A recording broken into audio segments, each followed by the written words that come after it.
What we saw on Tuesday, as terrible as it is, could be minuscule if in fact God continues to lift the curtain and allow the enemies of America to give us probably what we deserve. Huh.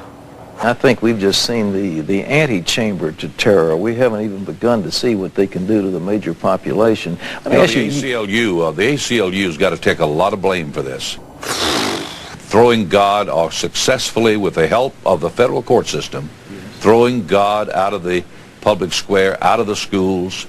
The abortionists have got to bear some burden for this because God will not. A TV show about us. What was the deal with that makeup? Exactly. Why not just use real cavemen?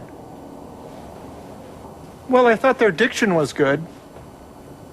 You could hear everything they were saying. At least they didn't say, "It's so easy, Yeah. There's that.